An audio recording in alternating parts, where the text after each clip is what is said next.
Então, eu quero apresentar a vocês o Dr. Luiz Antônio Sá, especialista em geriatria e gerontologia pela Sociedade Brasileira de Geriatria e Gerontologia. Ele é especialista em clínica médica, professor de medicina na FEMPAR, pós-graduação em geriatria e gerontologia pela PUC Porto Alegre, e teve a oportunidade também de estar presente em cursos em Roma, na Itália. E aí, seja muito bem-vindo, doutor Luiz Antônio. Sua presença muito nos honra. Muito obrigada. Com você, Cida. Então, doutor Luiz, sabemos que uma das principais características de uma pessoa deve ter o cuidado de um doente de Alzheimer é a capacidade de exercer a empatia, que nada mais é do que a capacidade de nos colocarmos no lugar do outro. Diante disso, peço que o senhor faça sua apresentação e também informe que já estamos recebendo algumas perguntas. Boa noite a todos e a todas, né? Agora tem que ser politicamente correto. E fico muito agradecido por essa oportunidade, desse convite. Realmente é um assunto palpitante, comum, em que espero ser competente o suficiente para deixar algumas informações, alguns recados que possam ser úteis a vocês que estão assistindo, não é? E que saiamos daqui hoje um pouco mais ricos em conhecimento. Espero fazer essa contribuição. Então, vamos começar aí com as nossas perguntas. Nós temos a Valderez, que vai fazer a primeira e a segunda pergunta para nós. Pois não. Valderez, o seu microfone está fechado. Valderez, que vai fazer a primeira e a segunda pergunta para nós. Ela está com o microfone fechado. Ela escreveu pelo chat. Então tá, então eu vou fazer a pergunta dela aqui. Pode ler. Doutor Luiz Antônio, o que é a memória? E o que pode afetar a memória? Bom, o que é a memória? A memória é a nossa identidade, é o que nós somos. É aquilo que a gente representa, é o nosso presente, é o nosso passado, é o nosso futuro. Se nós perdermos a memória, nós perdemos todas as nossas referências. Nós não sabemos quem nós somos, quem é a nossa família, aonde vamos. Então, quer dizer, a memória é totalmente a nossa identidade para tudo na vida.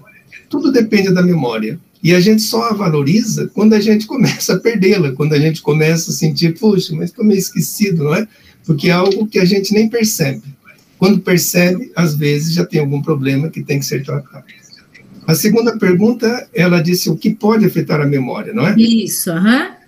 Muitas coisas podem afetar a memória. Muitas situações e doenças, mas eu sempre cito nas aulas, nas entrevistas, 3 situações que são consideradas a tríade nefasta do século XXI, que são elas ansiedade, insônia e depressão.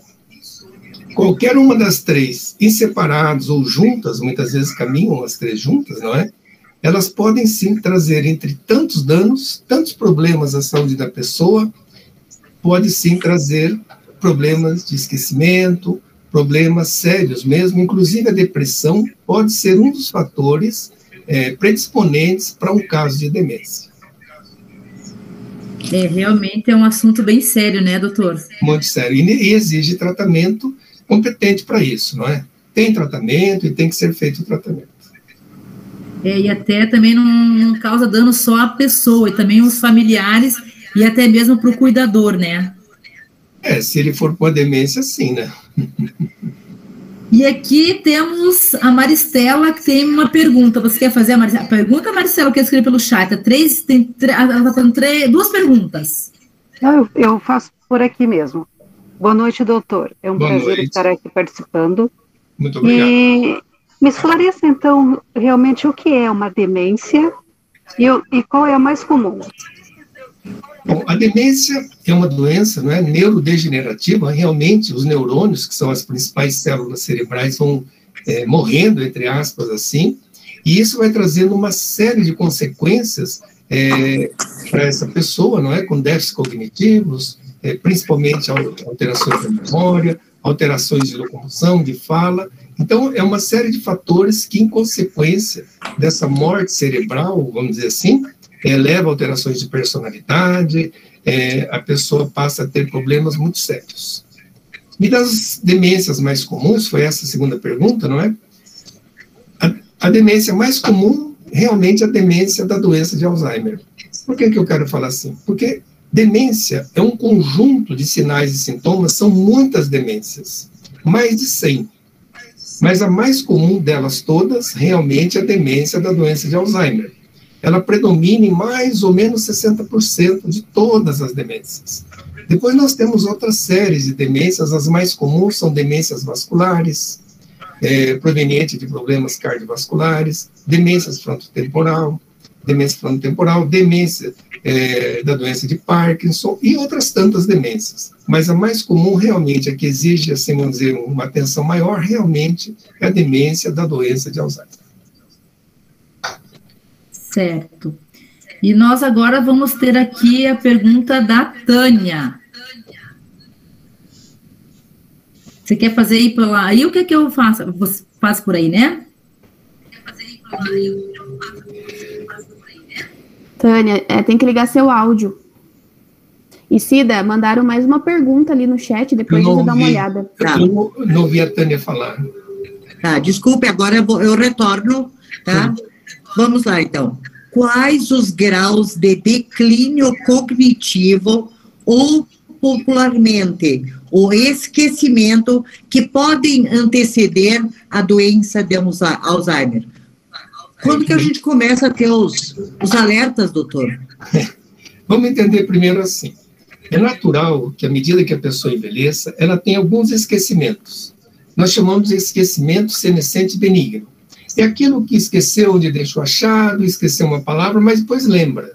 Isso é muito comum até em pessoas jovens, não só em pessoas de idade, não é?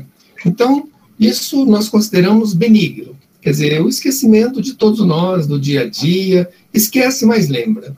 Numa fase posterior, digamos assim, nós já entramos num outro processo que nós chamamos de declínio cognitivo subjetivo. O que quer dizer isso? É quando a pessoa se acha muito esquecida. Ai, essa minha cabeça, ai, essa minha memória. Isso não chega a ser uma doença. É uma sensação que a pessoa tem realmente, não é? Que ela está ficando esquecida, mas isso pode ficar parado ali, pode melhorar, não é um alerta, mas não é a doença. Muito bem. Já num outro momento, seria o terceiro momento, nós temos o que nós chamamos de comprometimento cognitivo leve. Esse é mais preocupante, porque até 40% pode levar à demência da doença de Alzheimer. Então, o que é caracterizado esse comprometimento cognitivo leve? É caracterizado principalmente pelo esquecimento. A pessoa tem as funções motoras, anda, dirige. Eu tinha um paciente que ele era motorista de táxi e tinha comprometimento cognitivo leve, né? Ele sabia o roteiro dele e tocava a vida dele. Então, estabilizou ali nesse paciente. Pode até melhorar dependendo do que a pessoa fizer. Mas pode, sim, num grau até uns 40%, como eu disse, ser levado a uma demência da doença de Alzheimer. Então, 3 fases. O que a gente considera comum, normal da velhice, esse subjetivo, que é o que a pessoa se acha esquecida, e, posteriormente, o comprometimento cognitivo leve. Ainda não é uma demência, certo? A pessoa está esquecida, tem alguns fatores comprometedores, mas ainda não é uma demência. Pois é, doutor. Quero lhe dizer que hoje eu vou dormir mais tranquila também, porque os esquecimentos, é tudo isso que o senhor está falando, entende? Muitas vezes você pensa e vamos dizer, você vira a cabeça ou você sai do ambiente onde você está e aí você pergunta, o que será? Outra coisa, doutor, e quando você tem que lembrar um nome, você trabalha isso na cabeça para lembrar esse nome. E pelas suas explicações, como eu lhe disse, eu fico mais tranquila, porque realmente ainda acho que eu estou muito no começo, que muita gente deve estar também aqui preocupada, querendo saber, né? E a minha pergunta é, vamos ver, as mulheres falam bastante, elas manifestam bastante. A questão do Alzheimer é mais em homens ou em mulheres? Infelizmente, para as mulheres, muito mais nas mulheres, não é? A mulher, meu Deus. A mulher, ela tem uma série de fatores que corroboram ter uma incidência maior na demência de Alzheimer, né? Principalmente pelo seguinte, a mulher vive mais que o homem, e nós vamos ver depois que um dos fatores de risco é justamente a idade. Quanto mais velho, maior o risco da pessoa ter uma demência, não é? E a mulher, ela é uma pessoa muito sobrecarregada, é o grande ser que tem na Terra é a mulher. Deus, ainda bem que ele pôs o homem, depois ele compensou colocando a mulher em seguida, não é?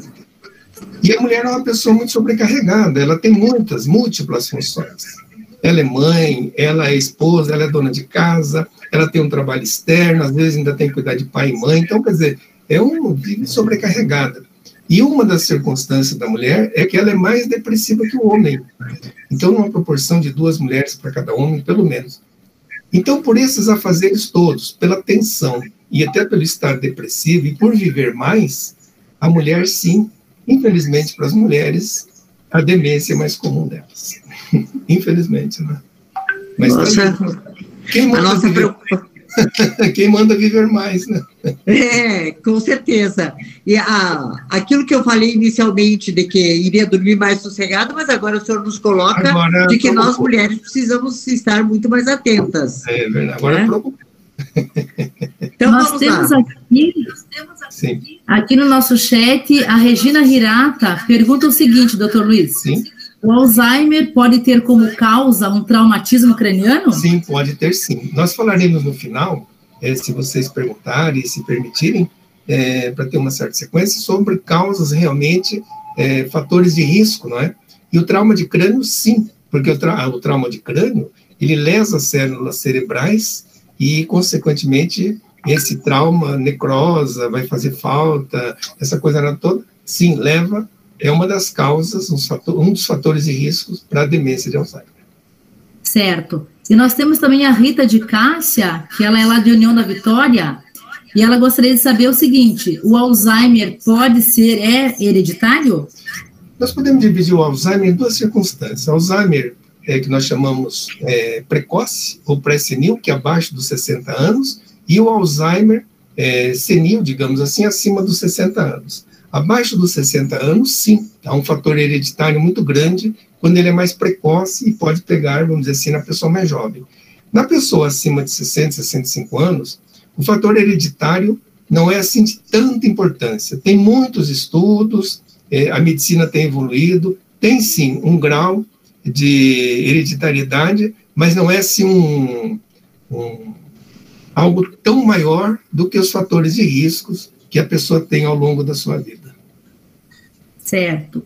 E nós temos aqui também no chat a Maria Júlia Vargas. Ela pergunta o seguinte, e quais os indicativos de que uma pessoa está com Alzheimer?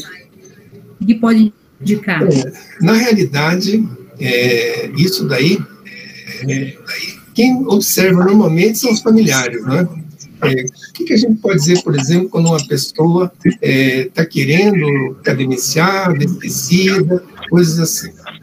Aí são os comportamentos, por exemplo, começa a ficar esquecida constantemente, às vezes deixa o fogo ligado, a porta aberta, muito repetitivo, isso é muito comum, né? A pessoa pergunta agora, depois pergunta de novo, depois pergunta de novo, é aquela repetição, fala as mesmas coisas, se perde dentro de casa, se sai de casa, então não sabe como voltar. Então, esses pequenos, vamos dizer assim, que não são tão pequenos assim, sintomas ou sinais, nos dá indicativo de que a pessoa não está bem. Isso pode ser uma demência, uma demência Alzheimer, sim, mas ela precisa ser investigada por um médico competente, não é? Para ver se realmente não é uma doença que possa ser, vamos dizer assim, potencialmente tratável. Às vezes, é um estado, vamos dizer assim, provocado por algum tipo de doença, que ainda pode haver tratamento, certo? Então, os indicativos são esses mesmo. A repetição, esquecimentos muito contínuos, né? Mas já falei que mãe já tem guardar lá, não faz. Ah, mas já disse, aquela coisa, não é? E daí sai, se perde, ou muitas vezes está em casa, fica perdido. Isso é diferente, vou explicar, isso é diferente de muitas pessoas que estão na sala, vão na cozinha e falam, pô, o que eu vim fazer aqui na cozinha mesmo? Isso. Ou vai para o quarto, o que eu vim pegar no quarto? Isso é comum acontecer, daí a pouco você lembra, né? Mas essas pessoas que já estão declinando com sua memória, infelizmente, podem progredir assim. Entendi. Certo. E nós temos aqui agora mais uma pergunta. Quais as consequências da demência? Olha, as consequências são as piores possíveis. E eu sou muito objetivo nesse ponto. Porque se é uma doença cruel, é a demência, principalmente da doença de Alzheimer. Por quê? Porque a demência, ela tira da pessoa aquela vida. Era aquele pai, aquela mãe queridos, não é? Que reunia a família toda, que podia, vamos dizer assim, interagir com todos, netos, filhos, né? A família inteira. De repente, é uma pessoa que está ali de corpo, mas não tem mais a mente. Aquela pessoa que está ali já não reconhece o filho, não reconhece a filha, não reconhece os netos, muito menos, não é? E que aquela pessoa, não vou dizer que está num estado vegetativo, não é isso. Mas aquela pessoa que já não tem mais aquela integração familiar, ela não tem, assim, vamos dizer, mais aquele tipo de vida que tinha, não é? E vai trazendo uma série de problemas, principalmente de cuidados.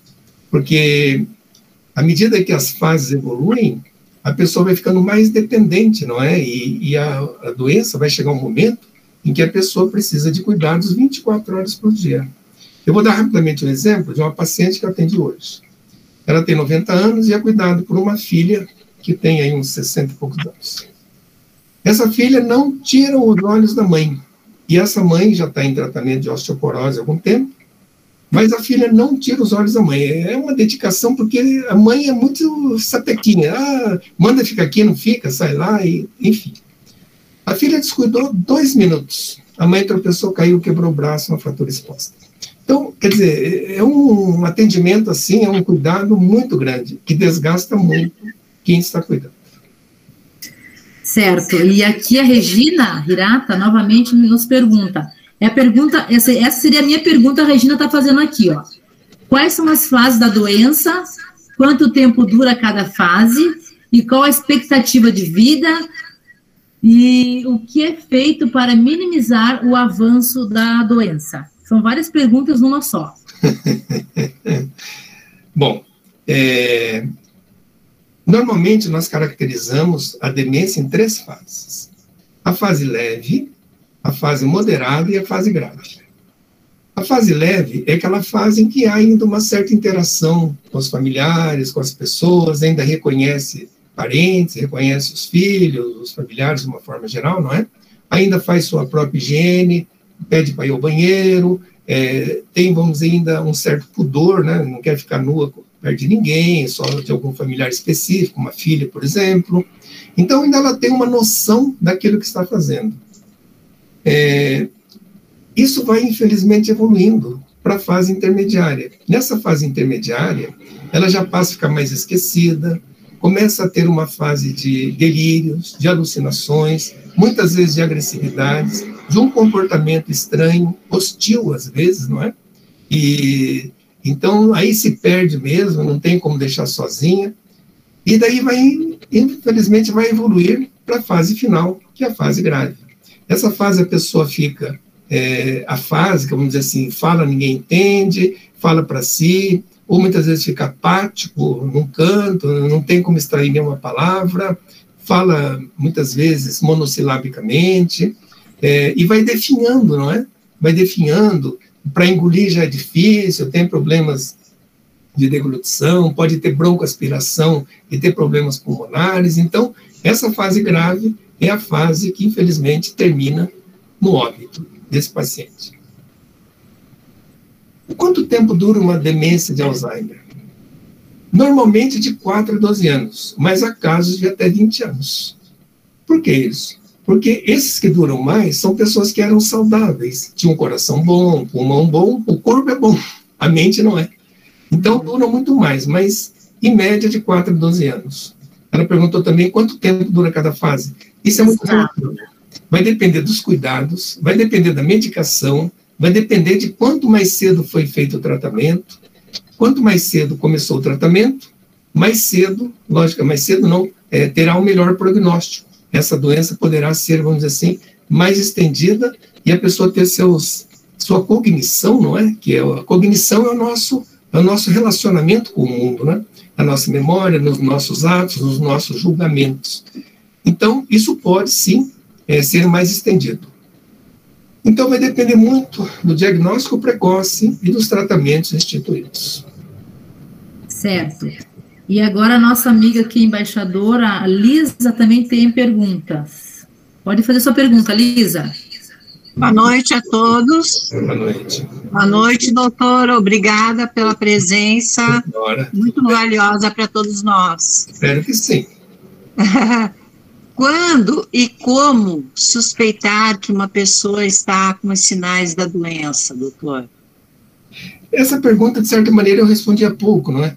Vamos dizer assim, é quando vem esses esquecimentos, a pessoa torna-se perdida, muito repetitiva, não é? Então, muitas vezes, a pessoa, quando está nessa fase, ela não tem, assim, vamos dizer, muita consciência. É diferente daquelas fases, onde me perguntaram há pouco, onde a pessoa se acha esquecida, ela tem essa consciência. Quando ela está partindo já para uma fase, entrando, infelizmente, na demência de Alzheimer, ela não lembra do que ela perguntou, ela não lembra que ela já falou aquilo, sabe? Então, esses esquecimentos, essa preocupação, por exemplo, quando é uma dona de casa e ela deixa o fogão ligado, né, água no fogo, ferro ligado, quer dizer, tudo isso começa a gerar uma preocupação muito grande, principalmente se essa pessoa, e normalmente é uma mulher, como eu disse, a mulher vive mais que o homem, né? Principalmente se essa mulher mora sozinha. Então, há uma preocupação muito grande nesse caso. Mas os cuidados, vamos dizer assim, essa sintomatologia inicial é baseada nisso mesmo, nesses esquecimentos, né? E essa questão toda. Sabe? Muito obrigada, doutor. Muito obrigada. Pois não. Certo. E agora nós temos aqui a Juliana. Ela pergunta o seguinte: o Alzheimer pode ser diagnosticado ainda numa idade jovem? Pois é. Se ele for um pré-senil, como eu disse, antes dos 60 anos, baseado em muitos estudos, né, em muitos exames, sim. Se você tiver competência para isso, tem que ser um médico competente, né, para saber, não, realmente isso é um Alzheimer. O que é raro, você entendeu? Porque o Alzheimer abaixo de 60 anos não chega a 5% de todos os Alzheimers, de todos os casos, né? Então, que pode ser feito diagnóstico? Pode, mas é raro, muito raro. A não ser que a pessoa tenha isso, aí sim predomina muito o fator genético. Nesse caso, da demência jovem, digamos assim, jovem que nós consideramos abaixo de 60 anos. Né? Certo. E nós temos aqui a Araceli. Ela pergunta o seguinte: o que a ciência diz sobre o exercício físico e a diminuição do risco de Alzheimer? Bom, o exercício físico é o melhor remédio para tudo. Eu sou um grande defensor do exercício físico, porque os estudos mostram realmente que o exercício físico serve para qualquer circunstância. Ah, mas eu estou aí com um problema, sei lá, de dor, alguma coisa, exercício físico. Ah, mas eu não posso fazer muita coisa. Fazer o que puder, entende? O que puder. Se a pessoa está acamada, ela tem como fazer algum exercício físico. Vamos entender bem, exercício físico é diferente de atividade física. Atividade é o que a gente faz no dia a dia. Você sobe uma escada, você está na cozinha, da cozinha vai no quarto, pega isso. Isso é uma atividade física.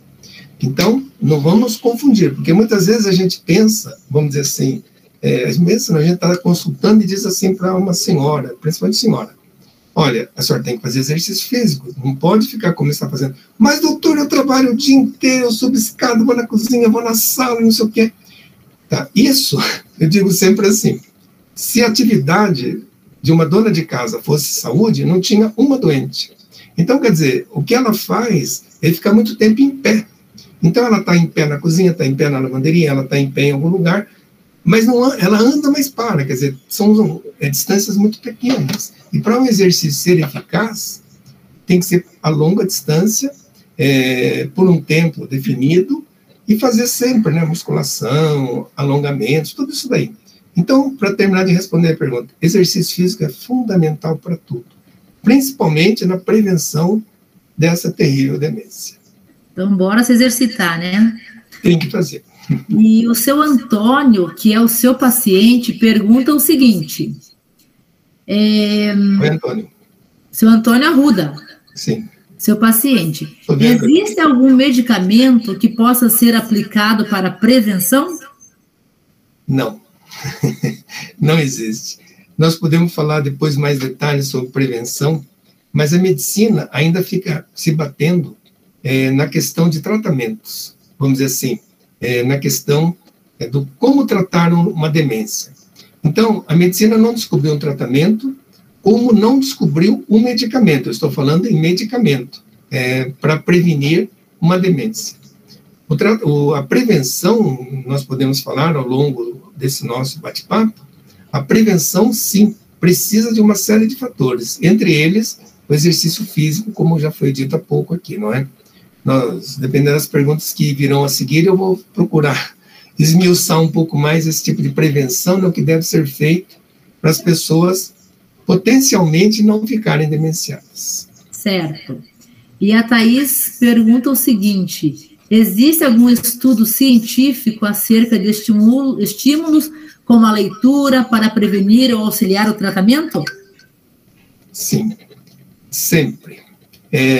Eu estou vendo aqui que as pessoas estão querendo saber de tratamento e prevenção, então isso. Eu vou falar já então sobre isso. Então veja assim, vamos dividir a situação em duas partes. Ok. Vamos dividir em fatores de risco, o que pode levar a uma demência, certo?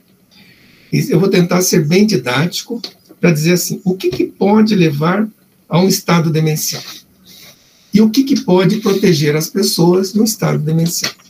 Então, nós temos que dividir em duas partes. Primeiro, os fatores imutáveis, quer dizer, os fatores que não se modificam, os quais sejam a idade, e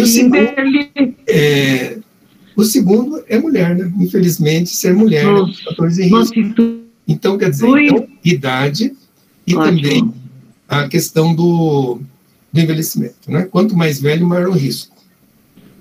E nós temos que procurar tratar as doenças que podem levar a isso, principalmente diabetes. Doutor Luiz Antônio, é o senhor. Sim, que tem. Tudo bem? Estão me ouvindo bem? Está tudo bem? Estão me ouvindo bem, né? Então, estou falando das doenças que a gente tem que tratá-las, das situações, não só doenças, para evitar realmente cair numa demência. Então, diabetes, as doenças cardiovasculares, sejam colesterol elevado, pressão alta, cuidar da obesidade. A obesidade é um dos fatores de risco para Alzheimer, né? Atividade física, como já foi falado, é dos itens principais, porque daí você vai vencer o sedentarismo. O sedentarismo é um mal muito grande na vida das pessoas. O sedentarismo leva a uma série de doenças, quer cardíacas, quer mentais, no caso da demência aí, não é? Tabagismo, né, o fumar, né, o cigarro, além de fazer um estrago em tantas partes do corpo, também faz um estrago no cérebro, podendo levar a uma demência. A depressão, não é? A depressão é um dos fatores de risco para a demência, como nós já dissemos lá atrás. E um outro fator é a baixa escolaridade. Não que um doutor, seja qual doutor for, não possa ter uma demência. Mas comparado a uma pessoa que não teve tanta instrução, por exemplo, a pessoa da zona rural, essa pessoa da zona rural tem uma chance muito maior de ter uma demência do que aquela pessoa mais estudada. Essa pessoa mais estudada, ao longo da vida, ela foi adquirindo novas ramificações dos seus neurônios, né? Novas conexões. Então, foi desenvolvendo esse cérebro e o risco é menor do que aquela pessoa que estudou pouco. Outros fatores agora, a demência não evoluiu, infelizmente, em tratamento, mas ela evoluiu em causas que poderiam ser preveníveis, né? Outra causa é a surdez. O surdo, ou a pessoa que escuta mal, tem uma chance maior de ter demência do que uma pessoa que escuta bem. Outra causa, o isolamento social. A pessoa que fica sozinha, e a pandemia foi mortal nesse sentido, né? Que as pessoas se isolaram. Então, quanto maior o isolamento, maior o risco realmente de ter demência, né? O alcoolismo, o álcool destrói as células nervosas, né? Então, é mais um risco. Traumatismo de crânio, que foi uma das primeiras perguntas que surgiram lá atrás, também é uma causa. E esse ano, não faz nenhum ano, houve o Congresso Internacional de Alzheimer nos Estados Unidos, e eu participei, claro, não fui lá, eu participei por aqui, né, pelo computador, E eles chegaram à conclusão de que um dos fatores que hoje é muito importante na demência da doença de Alzheimer é a poluição ambiental. Que há algum tempo ninguém pensava em poluição, mas aquelas pessoas que vivem em ambientes mais poluídos, elas têm também uma chance de terem essa doença. Então, rapidamente, deixa eu só fazer uma recapitulação, porque muita gente vai falando, a pessoa não percebe. As doenças que podem ser tratadas, do tipo diabetes, as doenças cardiovasculares, dislipidemia, hipertensão, problemas cardíacos, não é? Obesidade, fazer exercício físico, parar de fumar, tratar a depressão corretamente, estudar mais, não é? Como eu disse, quanto mais estudo, melhor, vamos dizer assim, para a memória, não é? Melhorar a surdez, usar aparelho. A pessoa de idade que não escuta tem uma resistência muito grande a usar aparelho. Eu tenho pacientes que têm um aparelho, mas está guardado na gaveta, não quer pôr, acha difícil, enfim. Isso não deveria acontecer, tem que usar. Sair do isolamento social, não é? Procurar conviver com as pessoas, sair dessa solidão, digamos assim. Parar de beber, não é? O álcool, o traumatismo de crânio, que já foi dito, e também a poluição, que é um fator mais novo aí. Então, vou falar por isso por enquanto, depois eu falo, digamos assim, os fatores protetivos. Para não ficar eu só falando, eu vou cansar vocês. Que surja alguma pergunta, depois eu falo mais. Certo. Nós temos a Lu Ramos, ela pergunta o seguinte: fiz exames de rotina e a minha médica disse que a vitamina B12 baixa também causa esquecimento. Fazendo a reposição, melhora? Melhora. Porque veja assim, quando me perguntaram, a mais comum que eu falei que era a demência da doença de Alzheimer, então ela é mais ou menos 60% de todas. Então, nós temos aí mais uns 30%, 30 e poucos por cento dessas outras demências, mas nós temos aí de 5 a 10% de demências potencialmente tratáveis. Essas demências potencialmente tratáveis é quando você já acha, o leigo, vamos dizer, o médico menos informado, que aquela pessoa está com Alzheimer e, de repente, ela está com uma situação que pode ser revertida. E aí inclui deficiência de vitamina B12, hipotireoidismo, hidrocefalia de pressão normal, que é um distúrbio que você pode drenar, um processo que você drenando o líquido do seu cérebro, você fica normal. Então, tem uma série dessas doenças, não é? A depressão, se você tratá-la bem, uma série de doenças potencialmente tratáveis. Entre elas, com certeza, a vitamina B12, sim. Tem que ser reposta, tem que ser tratada. Tá. E aqui nós temos mais uma pergunta. A Maristela Halushi pergunta o seguinte: a mulher na menopausa ajuda a acelerar o esquecimento? Ajuda. A mulher na menopausa, a menopausa, infelizmente, para a mulher, para algumas, não é? Pode trazer uma série de prejuízos, não é? Entre tantas situações, ela pode, sim, trazer, porque a questão hormonal da mulher é complicada, porque a partir do momento que ela vai perdendo a proteção dos seus hormônios, ela passa a ter, sim, um fator de risco maior, inclusive nas doenças cardiovasculares. Então, baseado nisso, o esquecimento, até um dia eu escrevi um artigo, está no meu site, justamente sobre o esquecimento e a menopausa, dizendo lá que realmente é uma circunstância que a mulher pode ficar mais esquecida na menopausa. Certo. E nós estamos já caminhando aí para 10 minutos da nossa término, da nossa... Deixa eu fazer uma consideração aqui nesse tempo ainda, que eu acho que é muito importante quando a gente fala da importância dessa doença de uma forma epidemiológica. Deixa eu dizer o seguinte. Para vocês entenderem que no mundo há um demenciado a cada 3 segundos. A cada 3 segundos tem um demenciado no mundo. Então, é uma doença que, pelo envelhecimento da população, tende a aumentar muito, e muito mesmo. Esse número que nós temos hoje nós temos aproximadamente no mundo uns 45 milhões de demenciados. E esse número, baseado no envelhecimento da população, vai dobrar a cada 20 anos. Nós temos hoje, como eu disse, aproximadamente aí uns 45 milhões. Em 2030, a expectativa é de termos 70 milhões de demenciados, e no ano de 2050, nós vamos ter muito mais de 100 milhões de demenciados. Só no Brasil, hoje, nós já temos quase 2 milhões de demenciados. Então, é uma fatia grande da população. Por quê? Porque a população envelheceu. Então, a população envelhecendo, isso é realmente um fator muito grande de risco. Só para vocês saberem, acima dos 65 anos, quase 15% das pessoas podem ficar demenciadas. E acima dos 85, 35% da população está ou ficará demenciada. Então, são fatores, não é, que a gente tem que realmente lutar para que isso seja realizado, não é? Certo. E aqui nós temos mais uma pergunta da Janete. A Janete está aí?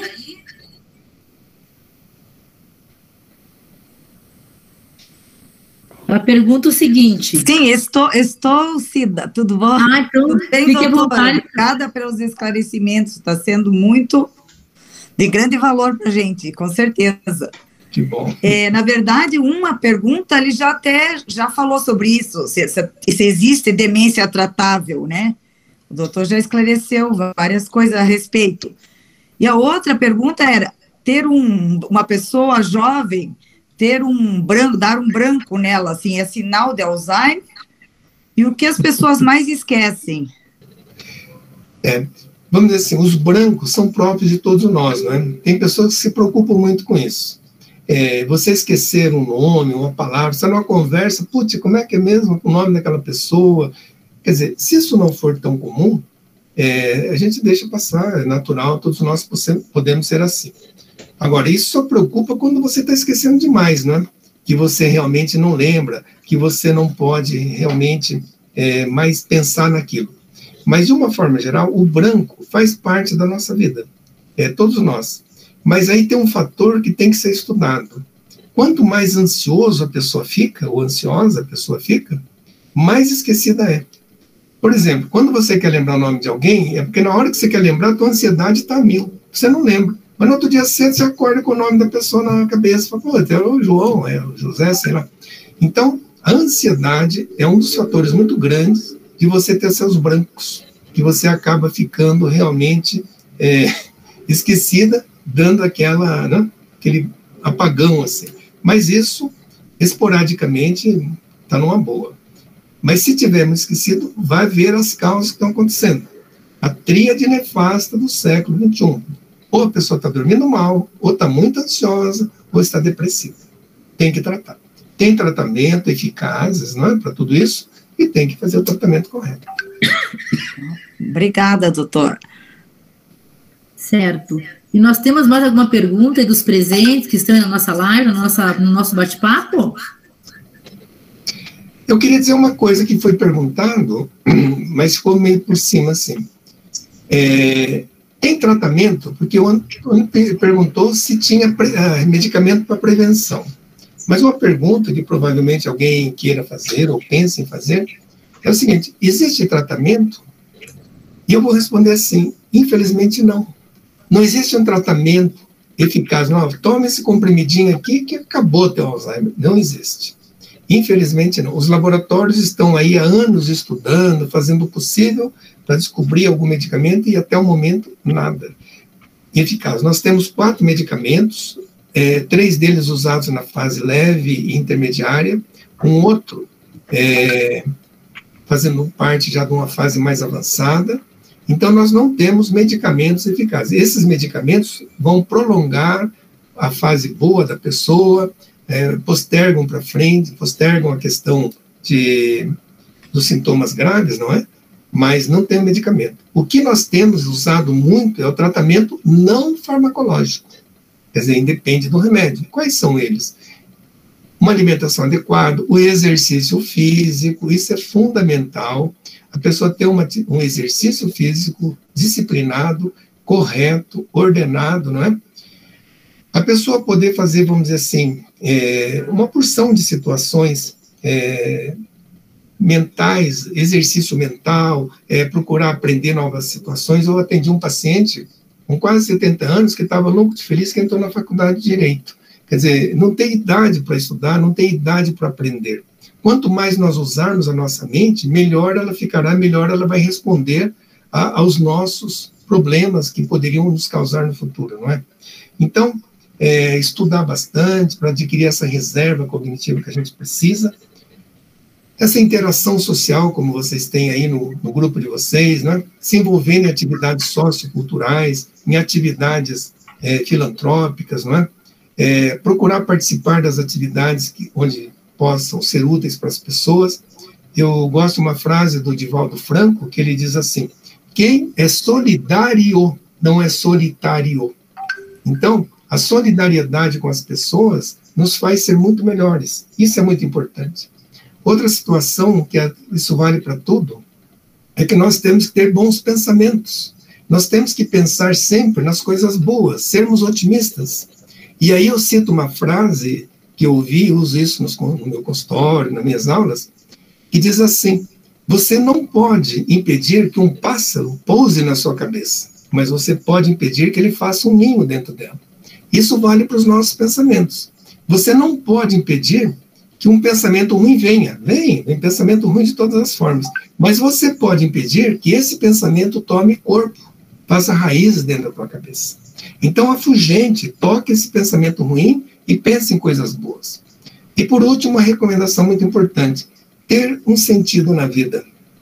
Todos nós precisamos de um sentido na vida. Se você tem um sentido na vida, a sua vida é muito melhor. Sentido na vida pode ser uma casa nova, uma viagem, um casamento, sei lá, coisas que sejam boas, não é? Alguma coisa que vai lhe fazer bem, mas ter sempre um sentido. Não ser uma pessoa que tem um vazio na sua vida, hoje e para amanhã. Sempre ter esse sentido.